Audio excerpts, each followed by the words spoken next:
భక్తి యోగంలో కానీ, హఠ యోగంలో కానీ, ధ్యాన యోగంలో కానీ, ధ్యానంలో కానీ అన్నిట్లలో కూడా అన్నిట్లలో మాకు చిన్నప్పటి సంది ప్రవేశం ఉంది కాబట్టి ఏ క్వశ్చన్ అయినా మేము దానికి ఆన్సర్ చేయగలం. మీరు నిస్సంకోచంగా అడగచ్చు. అయ్యో వంటలేంది స్వామికి తెలుసా అని అనుకోకండి. వంటల్లో కూడా స్వామి నలభీమ పాకం చేయగలుగుతాడు, అన్నీ తెలుసు. కనుక ఎట్లా చేసుకోవాలి, ఎట్లా తినాలి అనేది కూడా ప్రతి ఒక్కటి మనకు అవసరమే. మితాహారం మంచిది. పొట్టని 4 భాగాలు చేస్తే సగభాగం ఆహారం తీసుకోవాలి, పావు భాగము నీటి కోసము, పావు భాగం శ్వాస కోసం వదలాలి. అది కూడా వంట చేసుకోవడం కూడా అదొక కళ, మంచిది, ఒక కళ. కనుక మీకు ఏ డౌట్ ఉన్నా అడగండి. సార్ భోజనం తీసుకున్నాను, దూరం వెళ్ళండి కొంచెం. సాధన చేసుకోవాలి.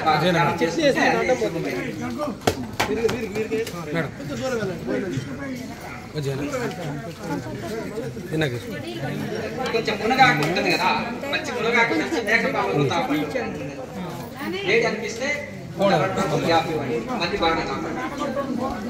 కొంచెం అంటే నరాల బలహీనత ఉంది, కొంచెం మంచి పౌష్టికాహారం ఇవ్వండి. శరీరంలో వాయువాతాన్ని తీసేస్తుంది.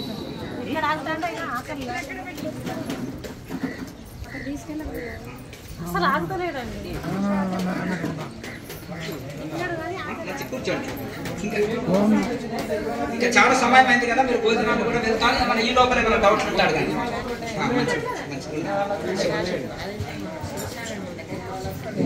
ఎవరైనా సందేహాలు అడిగేవాళ్ళండి? మీరు ఎక్కడి నుంచి వచ్చారు, మీ పేరు?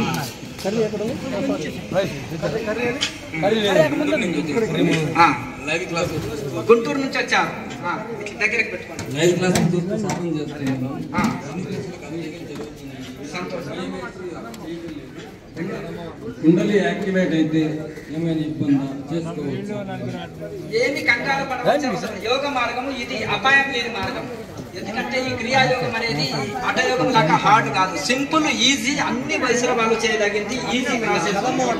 అక్కడ ప్రాణాయామం చక్కగా చేస్తుంటే మేరుగడంలో కొన్ని కదలికలు వస్తాయి. మంచి ఎక్స్పీరియన్సే, కంగారు పడనక్కర్లేదు, కొనసాగించాలి. అట్లా చాలా సంతోషం. ఇంకా టైం పడుతుంది, ఇంకా టైం పడుతుంది. నాలుక ఎక్సర్సైజ్ చేయండి, కొన్ని రోజులకు వస్తుంది. దగ్గరికి మైసూరు నుంచి వచ్చారు, కర్ణాటక. సంతోషం. ఇక్కడ మళ్ళీ మాట్లాడారు.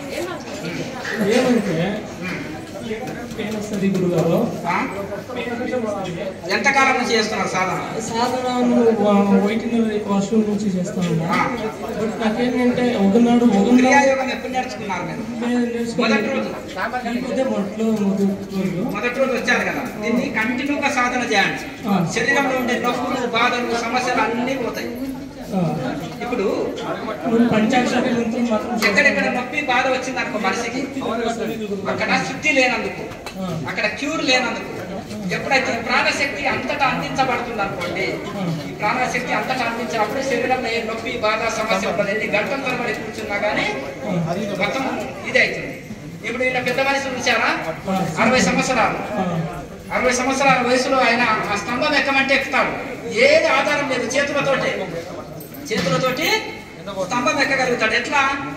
ఆయన శరీరం చిన్నపిల్లల శరీరం లాగా అయింది కాబట్టి ఏదైనా చేయగలుగుతాడు. అంతేనా కదా?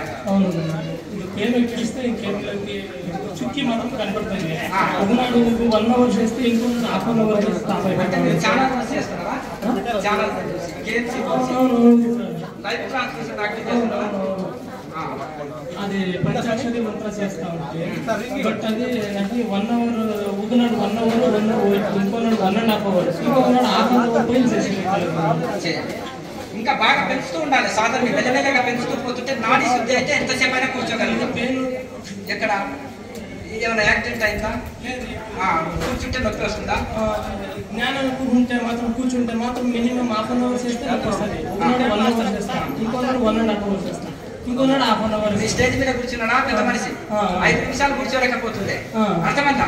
ఇప్పుడు ఎన్ని గంటలైనా ధ్యానం చేయగలుగుతాడు. ఎందుకు? సాధన చేయగా చేయగా చేయగా అంత ఫ్రీ అయిపోతుంది. మన దగ్గర 78 రోజులు 68 రోజులు కూడా 8-9 గంటలు ధ్యానం చేస్తారు, వారం రోజులు తినకుండా కూడా సాధన చేస్తారు. లేదు అంటే ఆ శక్తి పొందారు సాధన వలన. అది ఇప్పుడు 5 months అంటే ఒక పూట తీసుకుంటున్నారా? లేదు 3 పూటలు చేయండి, పర్వాలేదు. మధ్యాహ్నం ఎక్కువ తీసుకోండి, ఉదయం సాయంత్రం లైట్ ఫుడ్ తీసుకోండి. శరీరం శక్తివంతంగా ఉంటేనే చేయగలుగుతారు సాధన. అర్థమైంది కదా? అసలు తినకుండా నీరసం వచ్చి పడిపోయారు. మొదలు బాగా 3 పూటలు తిన్నాడు, అర్థమైంది కదా? బాగా పిక్స్ స్టాక్ తెచ్చుకొని పెట్టుకొని 3 పూటలు తిన్నాడు. బాగా నిద్రమప్పు వచ్చేసి ధ్యానం కుదరలేదు. అయ్యో ఈ భోజనం కోసమేనా నేను వచ్చింది ఇచ్చా అని భోజనాన్ని వదిలిపడేశాడు మొత్తానికి. ఇంకా 3-4 రోజులు అయింది, నీరసం వచ్చి కూర్చోనికే శక్తి లేదు, నీరసం వచ్చి పడిపోతున్నాడు. వీరతీగ అనిపించాడు, గట్టిగా బిగించినా మోగలేదు, లూజుగా బిగించినా మోగలేదు, మధ్యస్థంగా ఉన్నట్టు నాదం బాగా వచ్చింది. ఓహో, ఆహారం కూడా యుక్తాహార విహారశ. ఎక్కువ తినొద్దు, ఊరుకోవద్దు, మితంగా అందించాలి. తక్కువ తింటే శరీరం నిలవదు, ఎక్కువ తింటే రోగము. తక్కువ తింటే పనులు చేసుకోలేము, శరీరం సహకరించదు. మధ్యంగా తీసుకోవాలి. అల్లం బాగా వేసుకోవాలి, కూరలు ఆకలి మంచిగా అవుతుంది. అల్లం వేసుకోవాలి, అల్లం జీలకర్ర బాగా.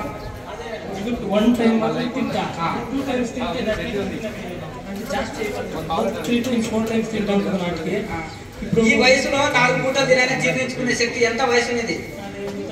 39 years లో నువ్వు రాళ్ళని కూడా తిని అరిగించుకోవాలి.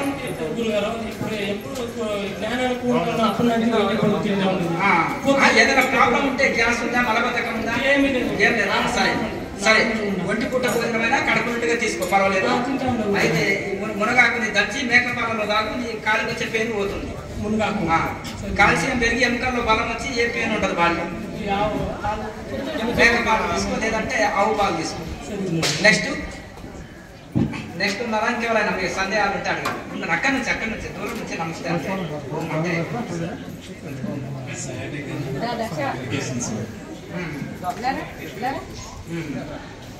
అంటే టెస్ట్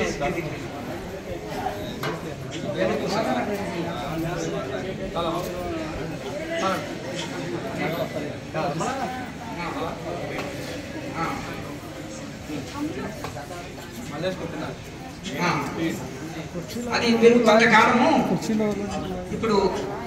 కొంతకాలం ఈ మునగాకు పొడిని ఆవు పాలలో తీసుకోండి, లేదంటే పచ్చిని దంచి అయినా ఆవు పాలు లేదా మేకపాలు అయితే ఇంకా బాగుంటుంది. ఎముకలు బలంగా అయితే ఈ యొక్క ఎముకలు కానీ నరాలు కానీ శక్తివంతంగా అవుతాయి.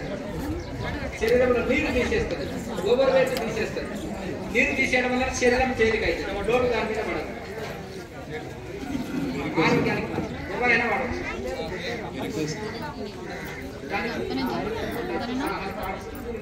బరువు తగ్గినప్పుడు ఆటోమేటిక్గా మీకు కంట్రోల్ ఇస్తాం. ఎంత బలంగా అయితే శరీరంలో శక్తి కంట్రోల్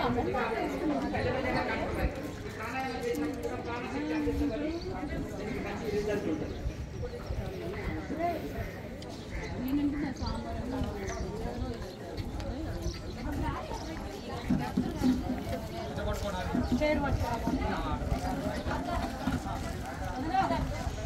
పర్వాలేదు, మీరు ఎక్స్ప్లెయిన్ చేస్తే నేను అర్థం చేసుకుంటా.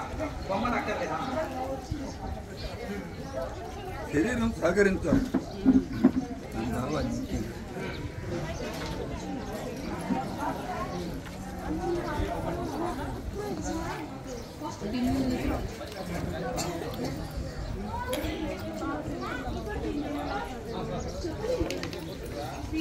మళ్ళీ రాలేదు అంటున్నాం, అంతే కదా? అప్పుడు ఎప్పుడో వచ్చింది, మళ్ళీ రాలేదు. మళ్ళీ రెగ్యులర్ గా మీరు సాధన చేసి జ్యోతి ముద్ర బాగా వేసి కుంభకం చేసినట్లయితే మళ్ళీ రోజు వస్తుంది, ఎప్పుడంటే అప్పుడు వస్తుంది. ఇబ్బంది ఇది అనుభవాలు అనేకంగా ఉంటాయి, శతకోటి అనుభవాలను తీసి పక్కకెట్టేసి మనసు లయమై దైవంలో లీనమైపోయి ప్రశాంతత స్థితి అనుభవించడం. స్టార్టింగ్ లో నెగిటివ్ ఆలోచనలు వస్తాయి, తర్వాత పాజిటివ్ వస్తాయి, తర్వాత అనుభూతులు వస్తాయి. అనుభూతులు కూడా ఆగిపోయి నిశ్చలంగా దైవంలో మనసు లీనమవుతుంటుంది. ఈ అనుభవాలు రానప్పుడు రాలేదని గొడవ, వస్తేనే వస్తున్నాయని గొడవ, వచ్చి ఆగిపోతే మళ్ళీ అది కూడా వస్తలేదేంటి అని గొడవ. కనుక అనేకమైన వేస్తాయి, వాటి గురించి పట్టించుకోవద్దు. మనసు ఇటట్టు పరిగెత్తకుండా నిశ్చలంగా ఆత్మలో దైవంలో లీనమవుతున్నా అది ఉత్తమ ధ్యానం. మన నిర్విషయ మనః ధ్యానం, నిర్విషయ మనః. ధ్యానం అంటే ఏంటిది? What is meditation? ధ్యానం అంటే ఏమిటి? అర్థమైంది కదా? నిర్విషయ మనః, మనసు నిర్విషయ స్థితికి పడుకోవాలి. నిద్రలో ఉన్నాయి కొన్ని కళలు వస్తాయి. నిద్ర నేను సుఖంగా పడుకున్నాను అనే గట్టి ఉంటుంది. కానీ ఇక్కడ విడిది చేసేది మనసులో 3 గుణాలు ఏ కోరికలు ఆలోచనలు లేకుండా నిర్విశేష స్థితికి చేరుకొని దైవంలో పరిపూర్ణంగా మనసు లీనం కావడమే నిజమైన ధ్యానము. మీరు ఏం కంగారు పడవలసిన అవసరం లేదు. ఏం అవసరం లేదు. ప్రాణాయామం చేసి ధ్యానం చేయండి, అవన్నీ ఆగిపోతాయి. నెక్స్ట్ మంచి ఆయుర్వేద డాక్టర్ చూపించండి. ఈ యొక్క పక్షవాతం నరాలు శరీరం